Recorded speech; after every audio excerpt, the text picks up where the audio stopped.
Can I see? Is you doing something showing me? Yeah, it's just for the picture.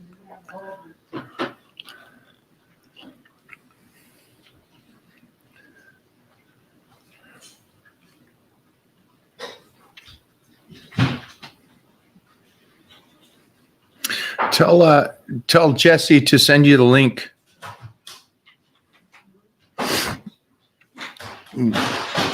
Put up a post for his shirts.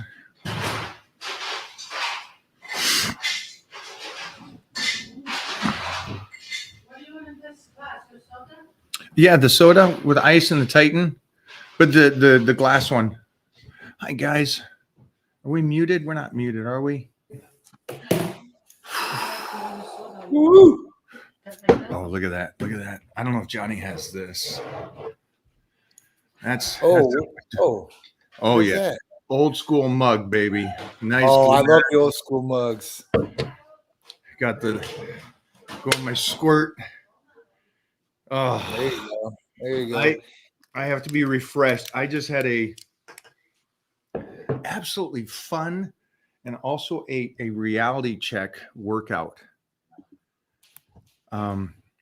So Jeff, during this show, see if you can do a download of Gary's first UFC fight. The 8-second one. Yeah. Yeah. Do that one. Because who's my favorite right now? It's Gary Goodridge.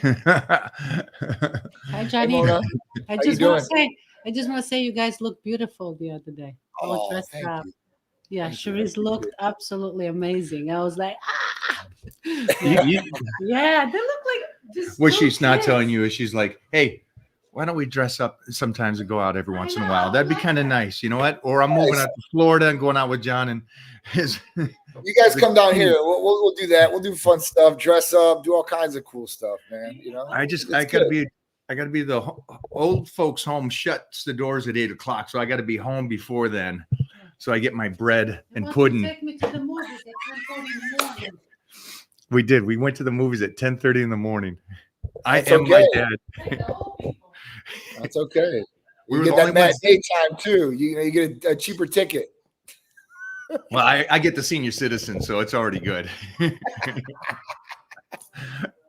Oh man. Yeah, I'm gonna go see The Crow after this, like 7:25. I'm gonna go see The Crow. I'm gonna go check it out. They better not do my boy Brandon Lee wrong.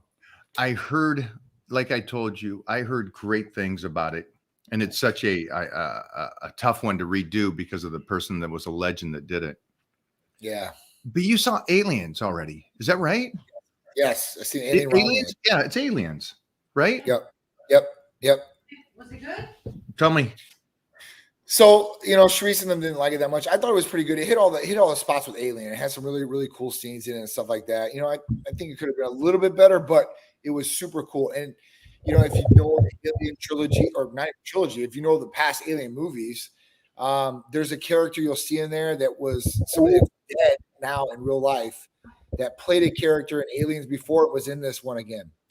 And there was a big uproar about that. But the Alien itself, like all that, was really, really good. I mean, obviously, when the first Alien was made, like 1979, 80s in there, somewhere around there, they didn't have the technology that they have nowadays. So it's a whole different story.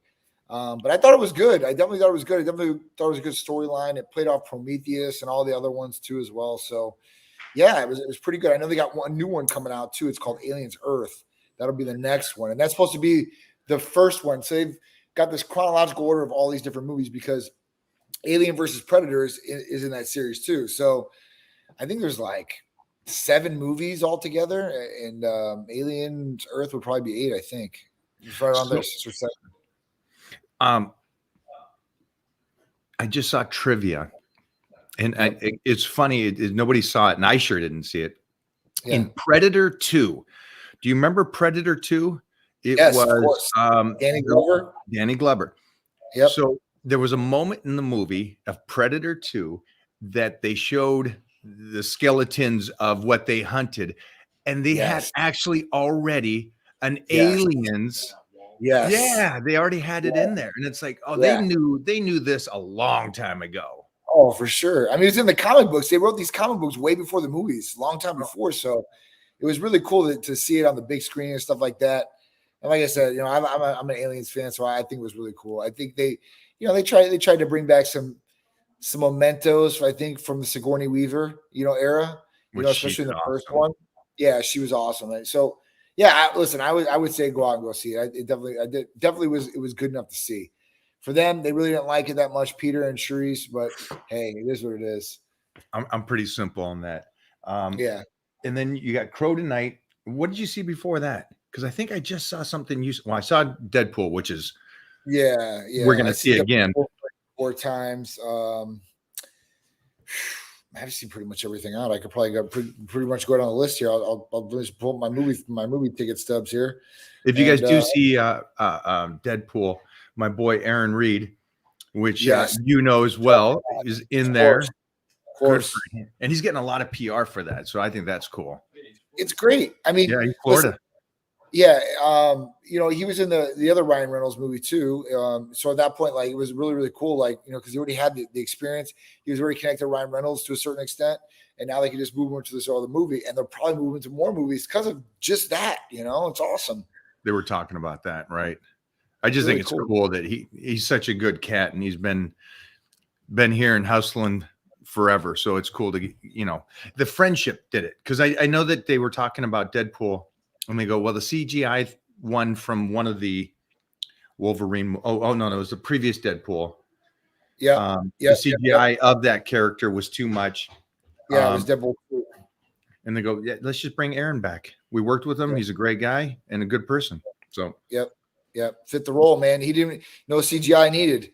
That's what I'm saying. Get your health and body on point, man. You don't need all the filters and the CGI and all the garbage.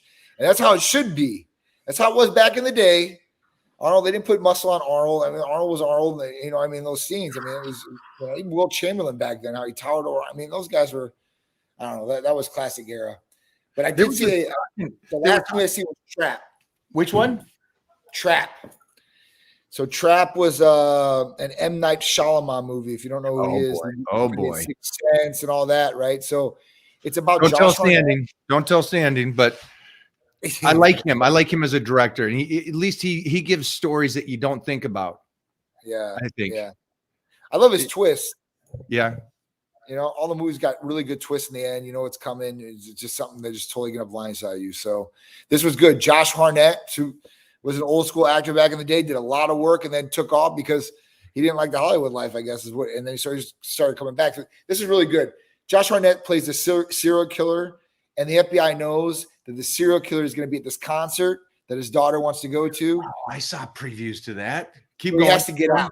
And it shows like all these different methods that he tried to get out, all these different things, and like him split personality wise. It was really good. I really like that movie a lot. Well, definitely. I like him too. He's a good actor, I think. Yeah, for sure. What was I going to say? I forgot, but it was about a movie stuff. But I noticed that you, as of late, and you and I talked about this, is you're already a go-getter, but you seem to have taken it up a notch. Yeah. And what steps did you do to go from where you were, which is already great, but to step it up another notch? So two prongs to that, I guess. First one is my training is getting back on point. I've got to get in there. I'm in there 4 or 5 days a week now, back to where I used to be instead of 2 to 3, maybe 3 at the tops, which sucked. That was one promise I was supposed to get when I got with Charisse originally. My relationship was my gym time was not going to go down no matter what. And then when the business came about, my gym time's not going to go down no matter what. And obviously, listen, there's a lot of things that come into play. When you have kids, you have business, you have all these different things going on. So, it's not an excuse. That's what I'm saying. I can't make an excuse because it shouldn't be an excuse. Like, I got to make time to do it for myself. And that's what I did. I'm like, listen, I got Olympia coming up. I didn't like the way I was looking, to be honest with you. I mean, at that point, and I wanted to fix some different things. So at that point, I'm like, all right, I'm on this path. And that's one thing.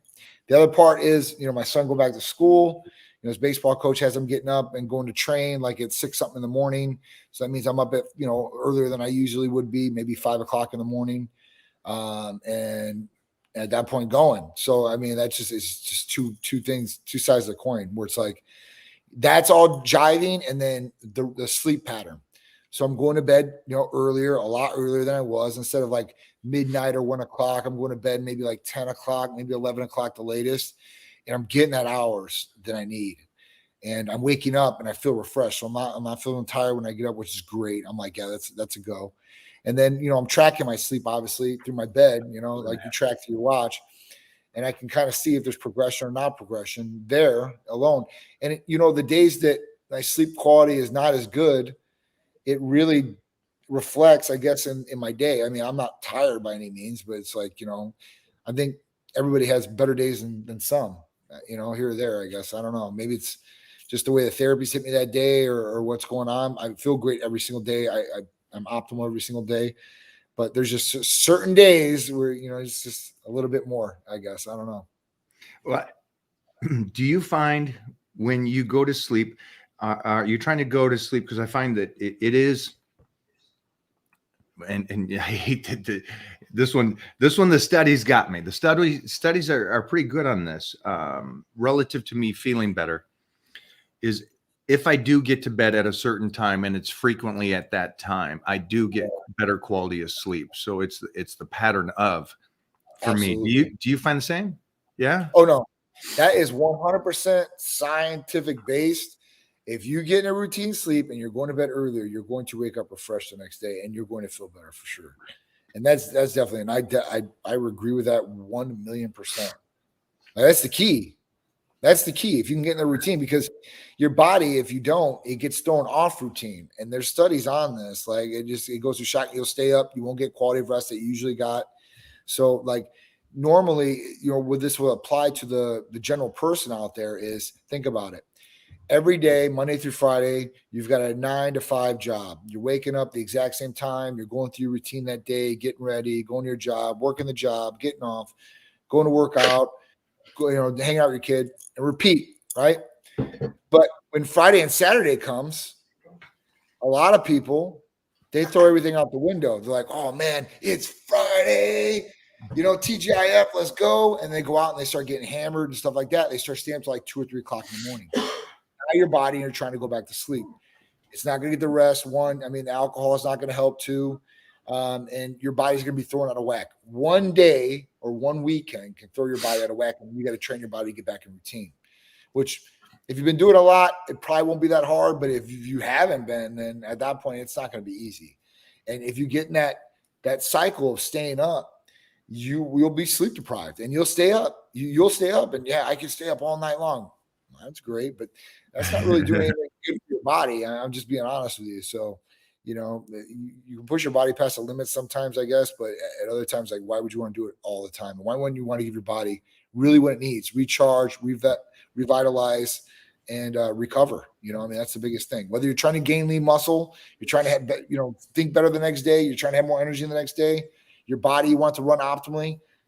Sleep is definitely one of those keys. Yeah, I agree. And you guys can check out the studies. I think you should I recommend looking at some studies, and I do have a doctor that I was recommended to watch, and I've caught some of his YouTubes, and I'll try to remember his name and put it up here for you guys.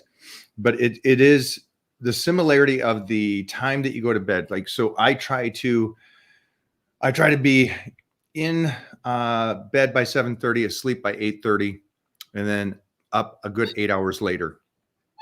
Yep. And so that seems like, if I can stay with that schedule, it seems like best quality for me and recovery. Yeah. For sure. I mean, that's when your body's growing. So at that point, you want to get sleep. Sleep is your friend. The second thing is the training for you now. You're up early, and so you're getting your training in the morning. Does that seem to, for you, burn more calories and keep you more fired up through the early morning and getting productive? Yeah. I mean, some days I'll do in the morning, and some days, honestly, I have to do it like at 6 o'clock at night. It just really depends. So don't really got that down to a routine yet, as far as I got an exact time of the day where I'm going to train, but I have been making it to train. So I'm like, listen, I don't care if it's late. I don't care if it's early.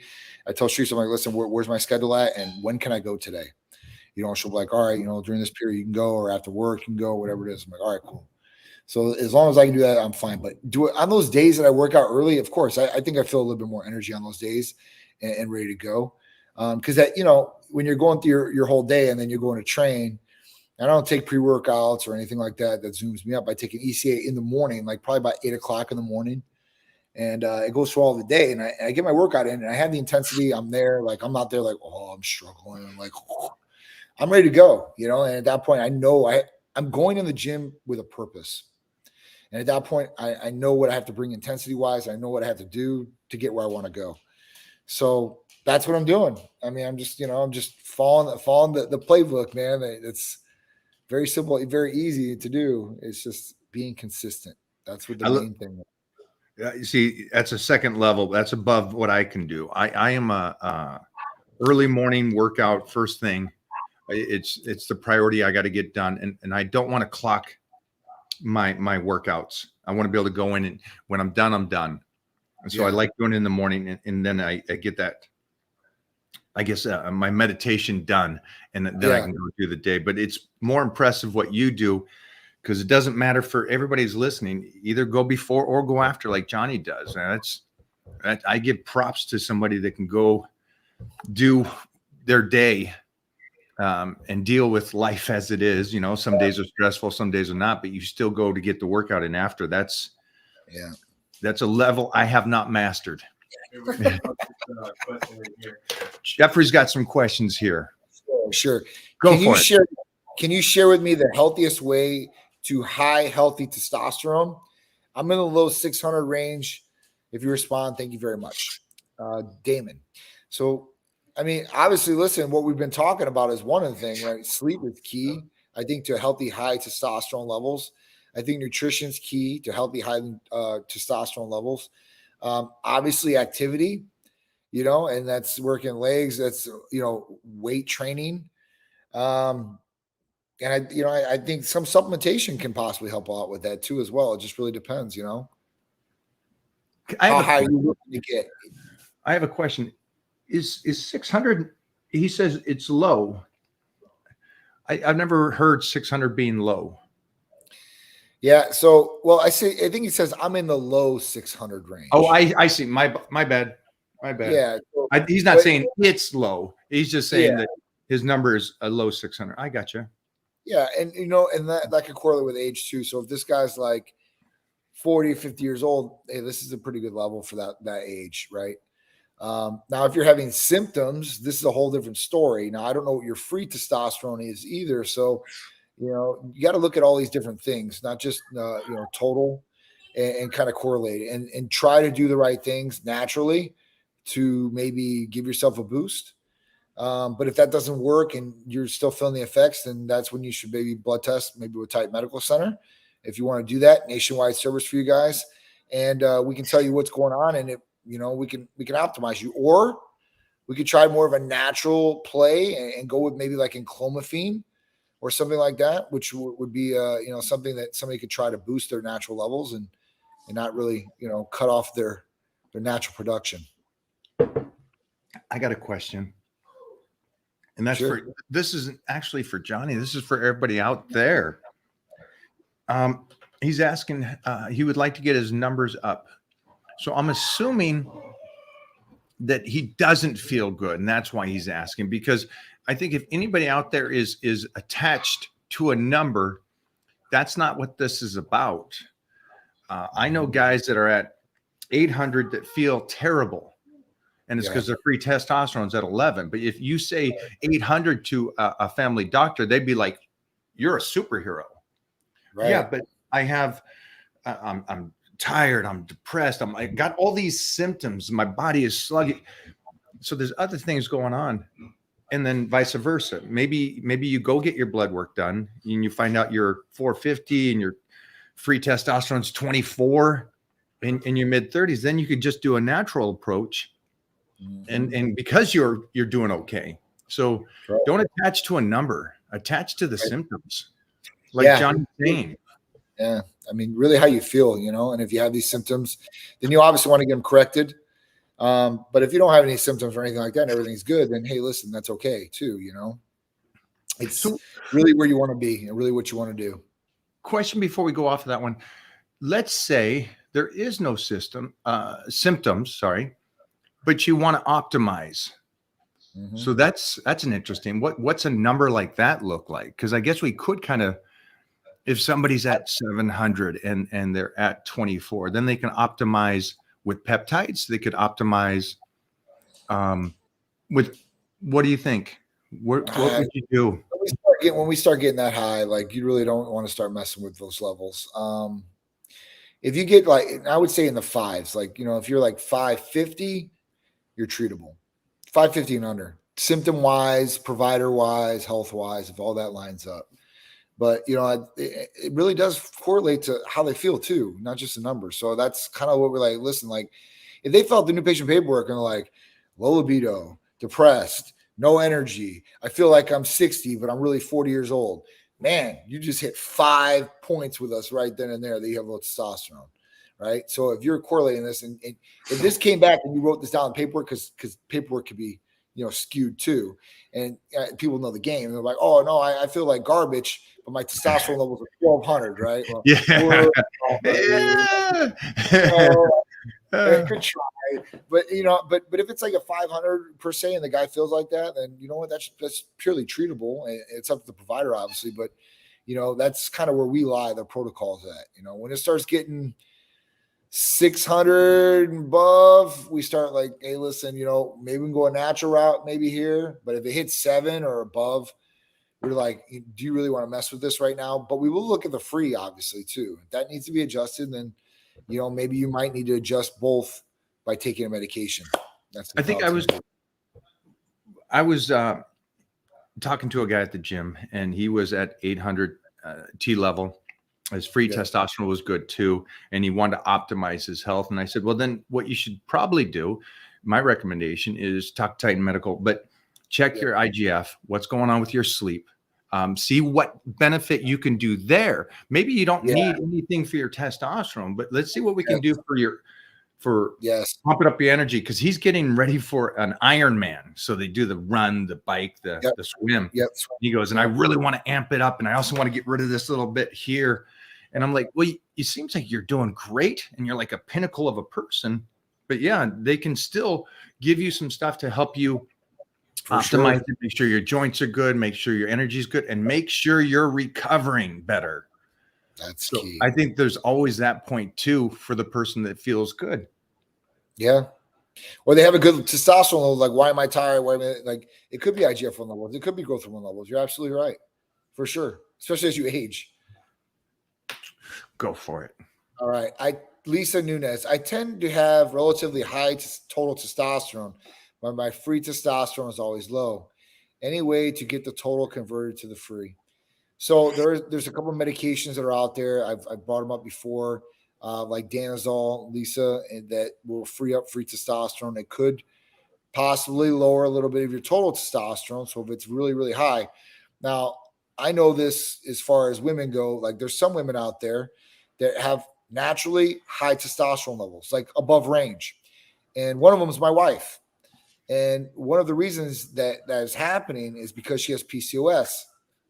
And PCOS, what it does is it revs up the ovaries, man. So when you're revving up those ovaries like that, it's kind of like revving up your testicles, where it's revving up testosterone levels too as well. So those levels could be high, free levels could be low. We can help treat that if you need it, Lisa. But Danazol would be the drug possibly for you. But we'd have to know more information too, right? I don't want to be like, just go with this. So I would say call or text us 727-389-3220, and we can go through everything for you and make sure that could be the right plan for you. This is something that you should take care of, though, isn't it? The free testosterone? Because why should you go through life like that? Yeah. Feeling sluggish and stuff. I wouldn't want to do that. Absolutely not. And why are we seeing more of these 30-year-olds with moderate to good testosterone levels, but their free testosterone is in the tanker? Yeah, it's just terrible. It's crazy, because there is a lot of people that does happen. So I don't know. I mean, I honestly, like, can I attribute to, like, a couple different things, like food food these days, food sources, environment, toxicity. Like, I mean, it just goes on and on and on, man. Vaccinations, like all different types of things could be going on, I guess, and messing with our bodies in certain ways, shapes and forms. I know even like COVID. So when we caught COVID originally, like I told you, like Sharice is usually naturally higher in testosterone. So females usually like 0 to 44 in testosterone levels. She came back at like a 77, natural, right?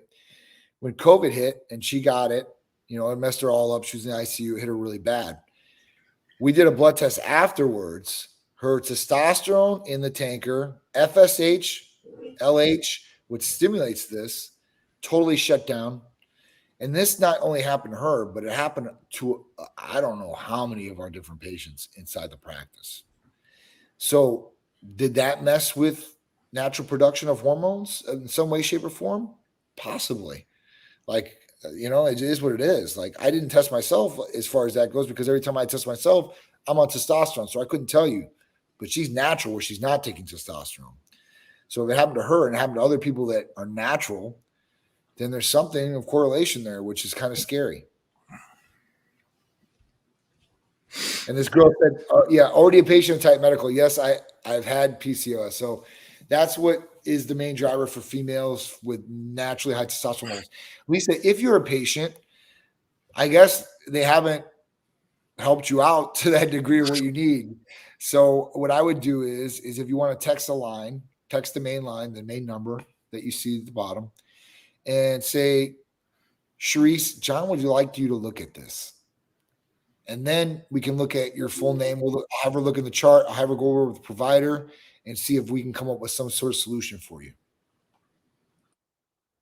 That's great. Let's put James back up there. It looked like he was talking about my total test is 716, which is great. Yeah. But his free is at 11. Yep. So, I mean, in all that, like all natural looking at this, like, all right, so 6 to 25. So usually what most people are in reference ranges are usually halfway through. So if you're halfway through, you're normal. Like that's like a normal level usually. But you don't want this to be normal. You want this to be higher for sure. The higher this is, the more testosterone is released in the body and going freely and utilizing your body. So, at that point, you want that to be if you could get it to a higher level, obviously that's what you want to do. I mean, if you're 40 years old, your levels are pretty good at 40. It's 718, I think it was his total, and 11 for his free. It's not bad, but eventually as you go on this journey of life, these numbers are going to keep going down. So at that point, it might be, depending on how you feel. See, it always goes back to that. And I'm always going to tell you that. It goes back to how you feel. Do you feel great? Do you feel optimal? Or are you just trying to get a little bump up from where you're at, right? Or you don't feel good? Like there's like three different things you can do. I gotta say one thing, but sometimes mostly a 40-year-old has probably lived that life to where what they think is good and healthy, maybe they don't realize that they are sluggish and stuff. And we've had that talk before where they're like, oh my gosh, I didn't realize, I thought I was doing all right. Right. And then they start HRT or something. They're like, holy cow, this is what it's supposed to feel like. I feel great. And they're moving and grooving again. So yeah, so it's one of those tough questions we can't answer for you, but blood work starts to help you. And then you got to really analyze yourself and say, am I moving through the day like Johnny is? Or are you hanging out like Mike? What do we got? Around here, it says, Matthew says, what if I can't take TRT due to naturally high red blood cells? Well, I mean, if you take anything that stimulates testosterone, it could create more red blood cells. That's a fact. What can you do? This right here is like a special case, right? So not everybody has naturally high red blood cell counts. So at this point, if he has some sort of disease or whatever is causing this, then this needs to be really looked at by a specialty doctor for sure. In this case, I mean, he's going to have somebody that's looking at his blood work consistently to see where he's at, I guess. Or how are you tracking this? Are you doing every month, 3 months? 6 months. And then are you tracking your testosterone levels too, and where are they at? How old are you? You know, how long have you had this problem? Has it been the whole life? Is it something that just came on? Which I'm thinking it's your whole life, but I don't know. What would be causing high red blood cells? Red blood cell count can be made by a variety of different things, from red meat to sleep apnea. I mean, it's a wide variety of different things. Any anabolic, testosterone or anything like that is going to raise red blood cell count. Stimulating, you know, different parts of the body and the bone marrow and stuff like that can create white blood cell count and red blood cell count stimulation. My dad's actually got it right now for chemo. So, but yeah, that's what would naturally cause it. But there are some diseases out there where people have like really high levels of red blood cell count, or very real low levels, like sickle cell, right? So, like I said, it really depends on that person's medical history and what it really is, and all those factors. So it's really like a specialty case, and that we want to look at with the specialist to make sure, listen, we're all on the same page of what's going on. Nice one. You got another, Jeff? Thank you, brother. So do you recommend higher injection frequency? I take 120 milligrams a week and do 40 milligrams Monday, Wednesday, Friday. Okay. So you take 120 milligrams a week. So if you're taking it like this, I guess you're doing it more spread. So, I mean, you're probably even keel across the board. Would I do 3 injections over 2? I mean, now the difference, what I would say was be ester wise. So if I was taking propionate, I would probably do the 3 injections because it's fast acting testosterone. Is going to get in the body and out of the body pretty quick. And you have to have higher frequency to inject that to really get what you want. If it's cypionate or ananthate, then at that point, you're going to be good to go if you only take 2 shots. If you take 1 shot on Monday and 1 shot on Thursday, I promise you, you're not going to feel any different than what you do right now. And give it the Pepsi challenge. Do it for yourself. See which way you like better, which way you feel the best. And if you're okay with doing the high frequency, then do it that way. There's no, I mean, you know, there's a wrong and a right way, right? But at that point, like, listen, if he feels a little bit better doing it like this, maybe it's a little placebo effect, maybe it's not, then do it. You know, whatever feels the best and you feel like you're getting the best out of, you're still getting the exact same dose. It really doesn't matter. That's great info. Great info. We got one more there. We got some like questions that are of a different topic. We're okay. Johnny's versed in all. Versatile. I'm excited about the Olympia from what I saw. If you guys are going to the Olympia, you're going to love the Titan Medical booth and how they got it set up.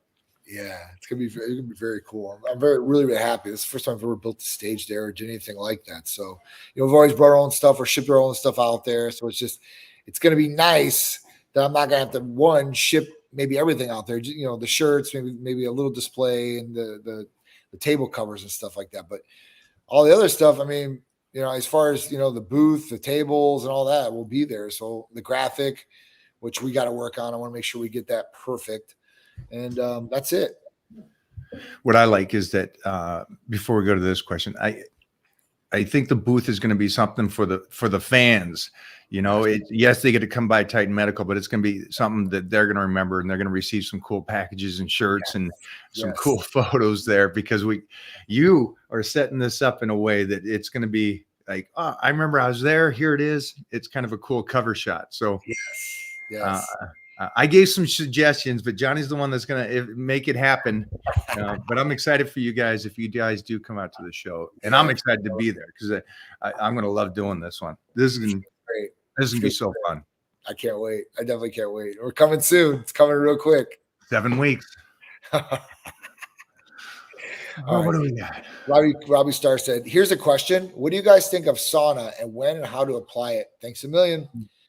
Sauna's great. I love sauna for sure. I don't like to go into a sauna in public places too much, but yeah, private saunas and stuff like that, or very low people saunas, I'm good with. And I think they're great. And, you know, people use them for a variety of different things. They use them before or off days in recovery and after training too as well. Majority of people I know, that's when they do it. That's what I would do with saunas, probably after I train. So what about you, Mike?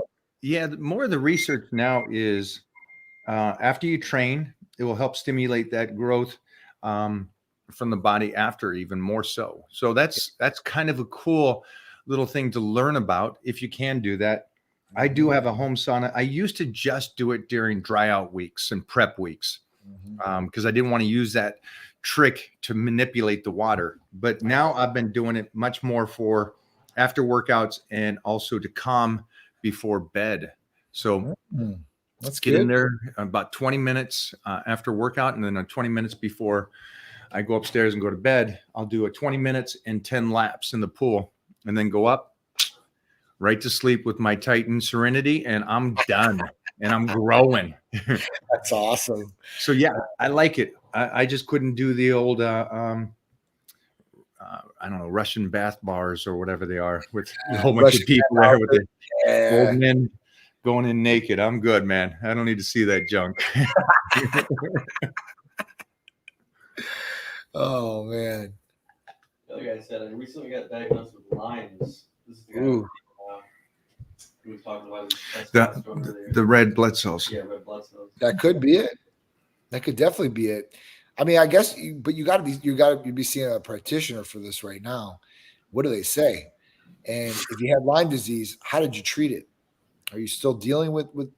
I mean, obviously, some of these after effects that are going on. Lyme disease is not cool. I know a lot of people get it from getting bit by ticks here in Florida and stuff like that. So there are some different things you can do. I know glutathione's a really, really good one for Lyme disease. But if red blood cell count is up, practitioner, that's out of my hands. That's out of my scope. I don't really know too much about that. Wow, from deer ticks. That's interesting. But wouldn't because it is a bacteria and it's attacking the body, wouldn't the white blood cells go up as well? Usually. And then this also is something that is treatable. Yes. And it's for the moment. And so as soon as he's taking care of this, then he could do HRT. It just wouldn't do it during that time. Yeah. He said, yeah, my red and white blood cells have been high for a long time, as I also have hyperthyroidism. Yeah, but hyperthyroidism is not going to cause those to go up like that. When we talk about white blood cells, that means infection usually. That means that it was stimulated to go after something. The only way it's up after that otherwise is like if you're like my dad, he has like some thing that's injecting him to stimulate his bone marrow to create more white blood cells. So at that point, like, I mean, I would definitely start looking at some different things here to make sure you're treated properly. Yeah, I think you just, Matthew, get a hold of Titan Medical and have a talk. Yeah. Talk to one of the wellness providers, get some blood work done and talk to them. But obviously, first thing is just take care of that. The hyperthyroid, that's an interesting one because Mona has that. Yeah. And does nothing for it. And she's fine with it. And we've worked with some specialists and stuff. And he's like, no, you're golden. So from my side, I haven't seen, or the athletes I've been around with that. No issues with that. Yeah. But I do want to say that I did a blood test, my last blood test with Titan Medical, and my white blood cells were up. And you were saying, hey, you got an infection. So I had a ingrown toenail. Yep. And it was like that. Boom. It was like Johnny saw. I didn't feel any different, but it was cool that my body was fighting it without even me knowing that. I love that. Yeah. Body's awesome, man. It really is an amazing thing. It is. It's the most machine ever made. I mean, it adapts. It comes through. Like you can push it to the limits, and it's still there. You know, it's nuts. Yeah. Okay, so let's do this. Let's transfer from questions real quick to push the body to the limits and what amazing things that we see. And today I got the honor to hang out with a legend of the fight game. I've known him since 1992. I've just known of him, but we've been social media buddies for 5 years now. And his name is Gary Goodridge, Big Daddy. He was one of the original UFC fighters, K1 champ and Pride fighter. Kicked ass. I found out some stuff that blows my mind, but we've been around these people, these Ken Griffey Juniors, these kids that grow up and just go, you're born different. You are a special breed. And I was around a special breed today. And what's cool is the guy's the same age as me. Yeah. And we've been here for so long and know all the same guys, the originals, the Gracies and everybody. But he's the most kind individual. And it was funny talking to him because he's like, he was the scary looking. Well, you watch this fight at UFC. One thing you don't see, Bruce, underneath that gi is a set of arms that is huge. He clearly is way more powerful than Paul Herrera. And quickly Herrera shoots the leg. And Herrera's a very good grappler here. Oh my, elbows in number by Goodridge, and that was when the UFC was really good. Yeah. And we talked about Vale Tudo. I don't know how many people here know about Vale Tudo, but it was the Brazilian MMA back in the 80s and 90s that was just no rules. And we were talking about all these fighting back then. Now, here's the most interesting thing. That guy looked like a savage, did he not? Yes. And scary to fight. Yes. No martial arts skill before that. Get out of here. Stay with me. Mind-blowing. He did that because he was watching the early UFCs and his buddies were like, you know what? You could do this. And he's like, I ain't doing this. I ain't fighting nobody. I've never been in a fight before. No, you could do this. What? They called UFC then. Took them about an hour. They called him back and said, okay, hi, how you doing? You're the world champ arm wrestler. And so something happened. A couple days later, somebody calls from UFC and says, hey, just let you know, you're fighting this person, UFC 8. And that was his first fight. Was that all within a month? All within a couple of months. He was going to Puerto Rico or somewhere where it was and fought. Then he went on from that and went over to Japan and do K1 and Pride and go to Brazil and Vale Tudo and kicked ass. From a man that never studied. He learned as he went. Now he's a monster of a human. He's a big boy. Yeah. But it's just the coolest thing to meet somebody like that. And he goes, I was scared shitless to fight. But the money was good. He said, I like money. He didn't say the money was good. Yeah. He had to do 3 fights that night that you just saw. Because early UFC, if you don't remember, it was a tournament. Yep. Just like a wrestling tournament. You got to fight 3 round robin. Yep. You win, you keep going. You lose, you Yeah. Your ass kicked, you're out. And so I got to train with him, but just being around him and talking to him, man, it was so cool to know that you can do something like that. I don't know. To me, it was just truly impressive to meet somebody to be at that level and to be that ferocious. Because I said to him today, I said, when I first saw you, I thought for sure you were a judo guy because you're judo. All of us were bigger humans. Yeah. I thought for sure I would have bet my house that you were judo or something. Wow. And he's like, no, never did any of that. It was the most funny thing in the world. He's like the cousin that goes, oh, my cousin could have played football. And you're like, of course he could have. That's why he's playing. Well, this guy's the real thing. My friend could fight in the UFC, and he does. And so, just for you guys out there, man, you youngsters, man, you don't give up on your dreams. Don't think that you can't do something. You never. He did it on a dare. When you're tested, it really shows who you truly are. It's a lot of people don't ever get tested in their life or it's the moment before they die. Yeah. Stay on that for a second. Stay on that. Yeah. I think, obviously being tested is what really sets people apart. Like you become different after you've been tested and you're battlefield tested. I was talking about this the other day. So we're doing like a Cupid's Core, me and Sharice. I was talking about battlefield tested in relationships. You get with somebody, you think everything's all good. Everything's been all good for a long time. But as soon as the trouble hits, then you really see who's there for you and who the true ride or dies are, right? And it really does set people apart. And then, like after you've been through things with people, like I've been through things with Charisse, right? She's battlefield tested. I know now in the back of my mind for sure, 1,000,000% that she's going to get my back, or, in the situation, this is how it's going to go. She's not going to fold. She's not going to do it. Like, it's just so, same thing with people. I think that, whether people don't ever get in a fight in their life, which that's totally fine. Like, you don't have to fight, right? But when you get in a fight, it kind of, the second go around is not as bad. Like the first one, you're like, oh, you don't really know what's going to go on, I guess. And it's just, I don't know. I've been in a couple of fights in my life. The more experience I get, the more I'm like, all right. And, growing up playing football, you're automatically taught to hit people. Wrestlers, they hit people, they go attack. So you got a lot of people that are naturally aggressive like that too. And I think those things will do it too. Like high level of performance is another way you get tested.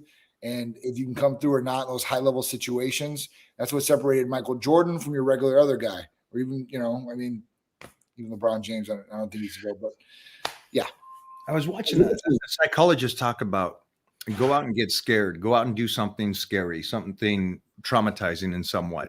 Go out and join a martial arts class, go out and go rock climbing, go out and do something that really freaks you out a little bit. And the reason why is because he was talking about in today's day and age, people don't superstar.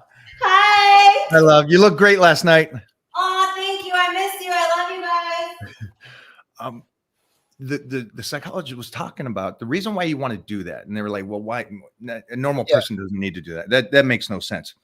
It says, go to an airport, watch people and how, if the plane is late or how are we going to go through security? They're freaking out on the most mundane, simple things. And he says, by doing something that shows you what real height of being scared is, will calm you down for everything else and make life easier. And I thought, wow, that's a great analogy. Oh, I think it's great. I think people need to push themselves. You got to get out of the side of your comfort zone. That's how you grow in anything. If you stay in your comfort zone, you just keep, being in your comfort zone. I mean, it's not going to be good. You're not going to expand. You're not going to learn anything. You're not going to do anything. I mean, you're just going to stay in that bubble. I mean, sorry. I know it's good to stay in a routine per se, right? And to do the right things. And you just want to just stay in that level. Like, listen, don't get sidetracked, train, eat, sleep, work, do what you need to do. But, do the different things, like, I don't know, like, and I'm not a proponent of skydiving, but hey, listen, if that's something that's going to maybe excite you, you're scared of heights and you want to challenge yourself. I know a couple of people that have been climbing these big mountains, man, like, and like they go up there, it's like 7 days or 14 days to do it because they have to acclimate to the pressure. And, I follow their journey on there that like, that's truly testing yourself and like seeing what you're really made of. I think that's where it's at, I think it's great even on the other side of it because it tests you and it shows you what real, being scared or in a situation. Yeah. And it makes everything else much more. Wow, I used to freak out going to the airport or whatever it is, or like you said, a relationship battle tested. Maybe it's not as bad as you think it is, and you guys are just freaking out because this is the normal of. Right. I don't know. I thought it was a great analogy and a great way to, if somebody is, mostly in today's day and age, just watching the news upsets a person. And it's like, all right, chill. Yeah. The words upset people. It's like, okay, let's get out of that scenario. Yeah, I agree. I mean, it's definitely something. So if you're out there, you got to push yourself. You got to grow. Here we go. Let's go a couple more. All right. Do you have to hit your protein goal every single day? What if you hit your protein goals only on the days you train? That's no good because on those off days you're not trained, you're recovering. And what do you need to recover to build lean muscle? Protein. So you got to prioritize protein, man. Whoever it is out there, prioritize protein. That is your friend. I don't care if you do anything else. Drink water, eat protein, sleep, go train.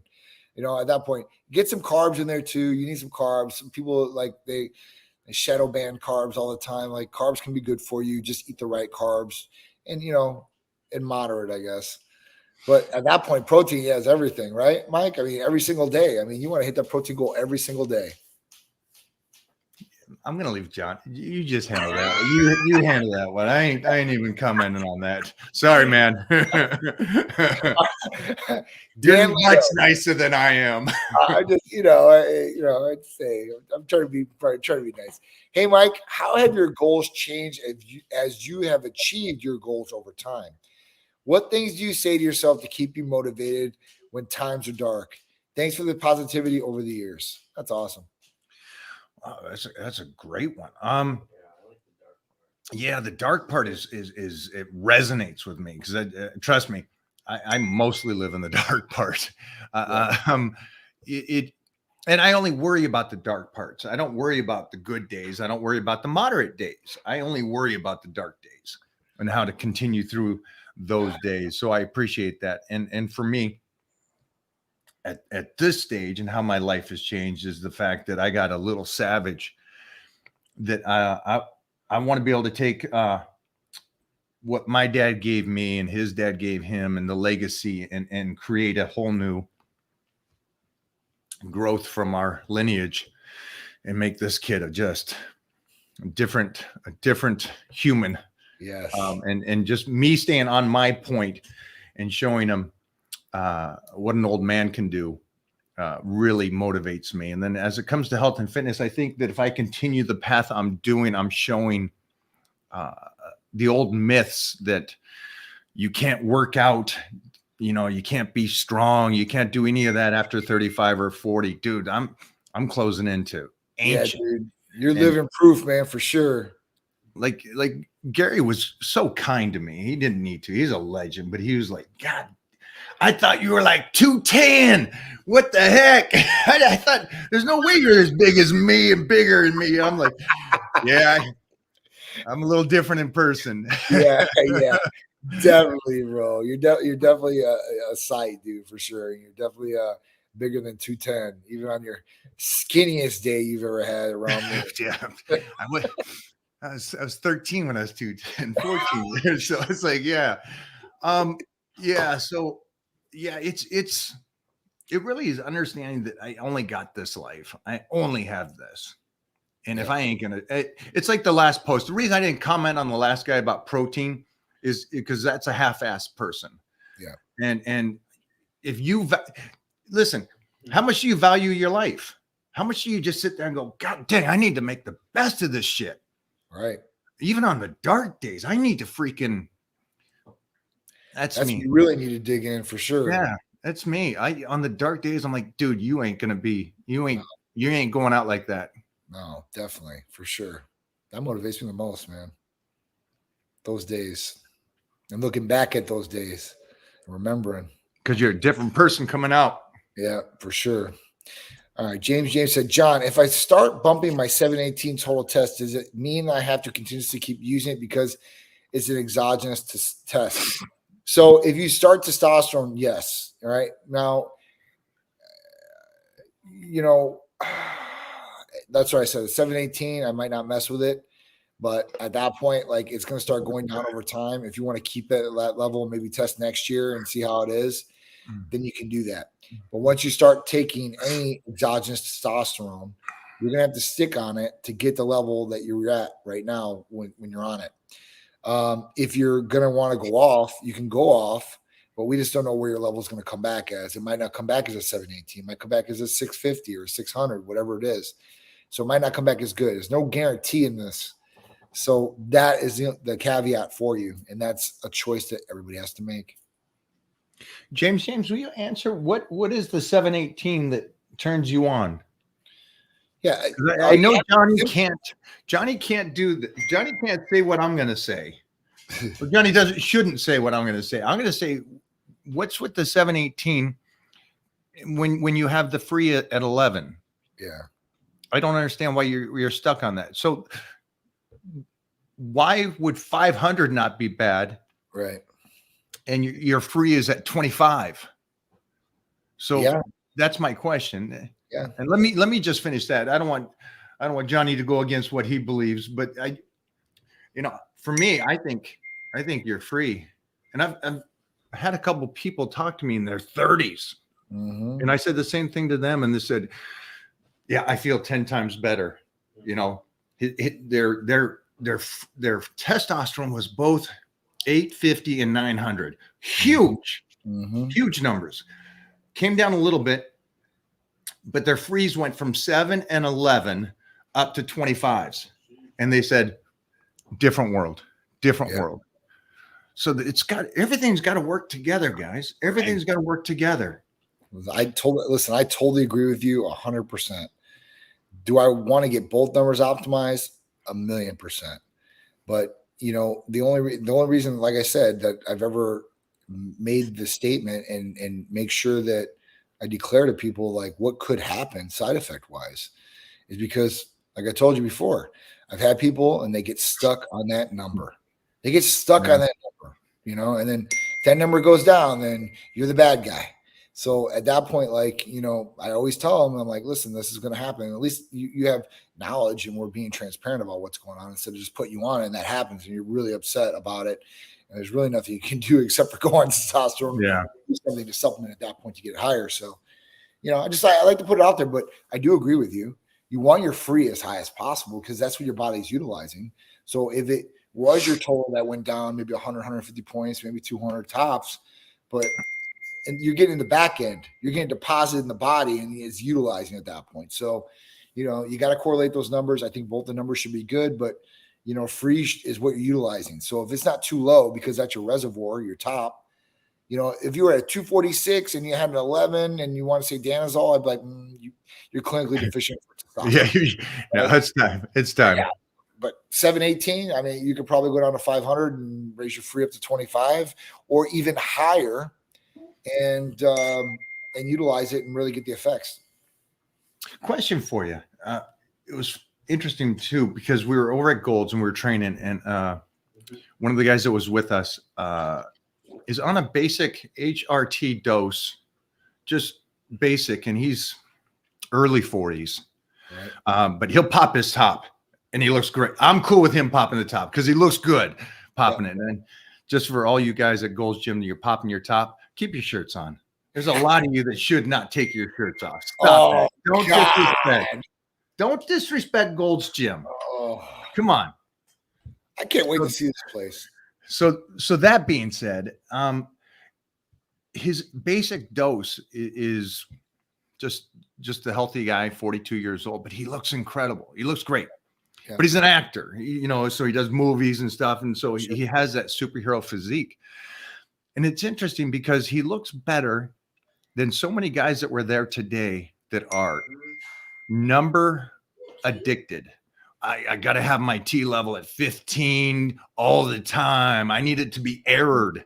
And they're so on that. And they're walking around there puffy and, you know, puffy, just trapped up to their ear, no arms and, you know, little, it's like you guys are, and I guess the best way to say it is you got a car, you fill up the gas to the rim, you're done. Stop. That's all you need. Don't keep filling it because it's spilling out and spilling over. There's only so many receptors in the body that's going to pick up. There's only so much that dose is going to do for you. And, you know, and more is not always better. Right. And at that point, people think if they do more, they're going to gain more muscle and they're going to get bigger, quicker and all this. There's only so much that's going to happen in the time period. I don't care who you are and what you're doing, unless you're editing genes in your body. Right. That's coming soon, guys. It's already out there. So CRISPRs is already a thing where you can gene edit. But at that point, like, there's no way you should be doing that. And honestly, like, why? You're wasting money. You know, are you getting anything out of it that you wouldn't? Let's say if you were at, let's say 1,000 per se, right? Instead of aired past 1,500. So I tell people all the time, like, listen, don't be stuck on that. I'm like, if you're progressing, you're moving the right way, and you're doing the right things, then why? Well, I mean, you know, you're not competing in Mr. Olympia. And I understand you want to get bigger or you want to get stronger or whatever it may be. But, you know, the guys that are doing it wrong, and majority of the people are, I guarantee out there, I can literally walk around and I can point them out and be like, this guy's doing this wrong. This guy's doing this wrong, just by the way they look. Because, you know, testosterone or steroids or whatever you want to say, you know, basically, you know, people would look like juice heads, right? And that's why they call them juice heads. They'd be like tomato faces, real red because of high blood pressure and water retention, and just round, chubby cheeks. And the body looks like that too. It's not like hard, defined, right? Like conditioned.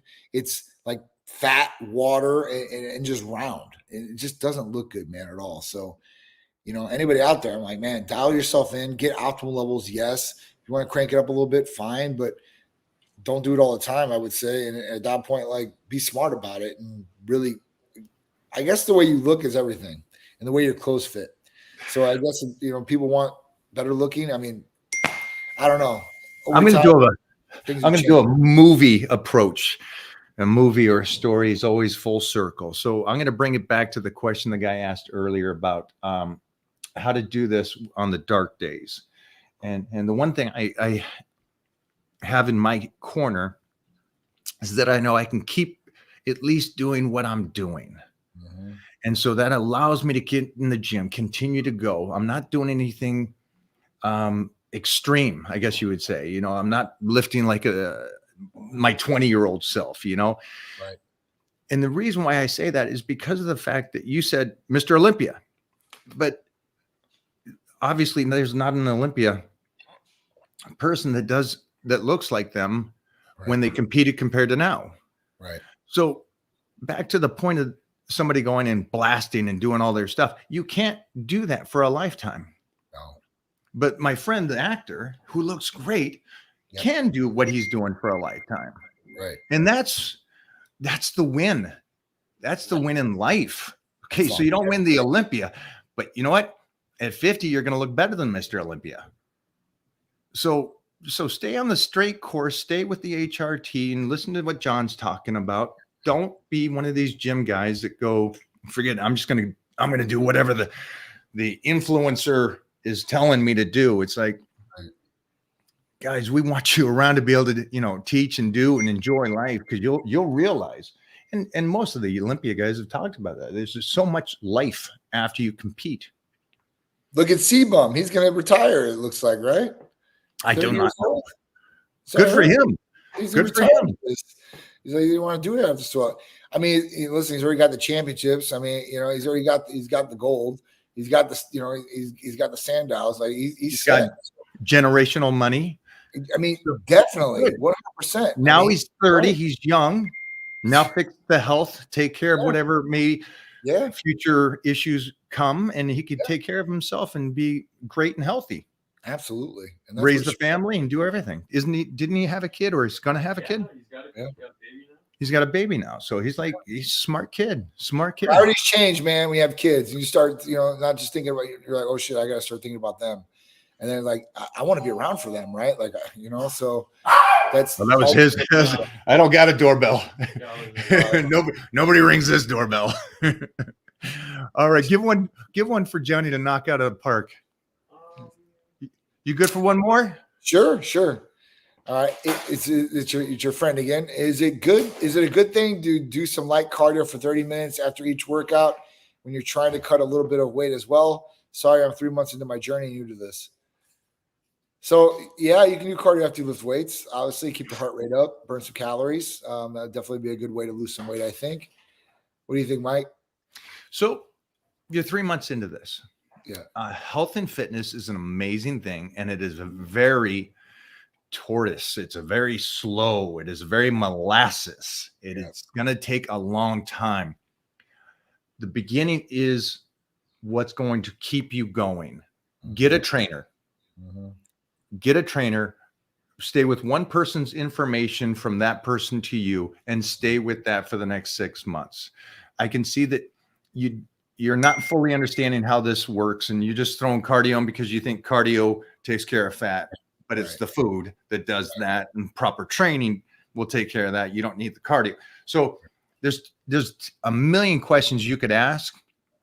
You're not at the point where you get to ask questions, unfortunately. So, it's the true statement. It's not the answer I can give you. It's the questions you're asking. Mm-hmm. Get a trainer. That's as simple as what you need to do. Mm-hmm. Agreed. Definitely agreed. Sorry about that. Was it? No, you're right. I'm trying to save him like 5 years of lifting. For sure, or hurting himself, one way or the other, or not sticking with it, being consistent, that's a whole different thing, man. So yeah, it's good. It's good advice. Johnny, one more, big dog. Sure. Question: I only microdose TRT cypionate 130 milligrams a week. Should I take more because of my size, or does that not matter? I'm 6'4", 270. It really doesn't think it. I don't think it matters, but it goes back to blood testing. Where are those numbers at? Right? How are you feeling? We need to correlate that. Then if you're not feeling as best as you possibly could, or those numbers are not good, let's say blood testing, you come back at 500. Great. You're doing 130 milligrams, which is a very minimal dose. It's awesome, but it's not getting you the maximum effect, right? So at that point, that might need to be bumped up a little bit. If that's the case, I don't know. Maybe you come back at 800, man, this is a great dose for you then, right? So get that information, do a blood test, see where your free and total testosterone at, see where your estradiol is at too as well, and then correlate and see if you need to increase or not. If you're injecting testosterone or doing this, you should be at the highest range, 800 or 900, you're balling. So that's what your goal should be, right? If you fall short at 750, okay then, but 800 or 900 is where your goal should be by doing this. And if you do, I think 150 milligrams to 200 milligrams, you're going to be well within that limit, right there where you want to be. I'm going to add in just you're 6'4", 270. That's a big boy, man. You're a pinnacle of a human. Yes. If you can, and work with Titan Medical or stuff, but try to do the least amount as possible. Yep. That way you can stay 6'4", 270 for the next 60 years. Definitely. Relative to the idea, don't do the big guy idea. I'm already this big. Let me get bigger. Trust me, 6'4", 270 is a monster of a human. Yeah. I mean, some people think that they think because some medications are weight and dose dependent like that. So at that point, some people think, well, I'm bigger. I need a larger dose because I'm a bigger person. And that's not the correlation with testosterone. So I don't care how tall you are, how small you are. I've seen the exact same doses work for the exact same people in exact same ways like that. So you guys don't have to worry about that. Get your blood work, Titan Medical. The number's right there, guys. We'll post this up. This will be over on my YouTube for everybody to watch. And then we'll also be putting it over on the Michael O'Hearn Show over on IG. So make sure to check us out every Tuesday. Oh, yeah. At a regular time, high noon here. 3 p.m. 3 p.m. Eastern. Standard. For you guys overseas, that's 10 o'clock at night. Get some popcorn. Have a great Friday night, Johnny. Go enjoy and text me after the movie. Go see The Crow. I got 15 minutes to get there. I'll see you guys later. I'll definitely give a review for you guys. Bye, guys. All right, later.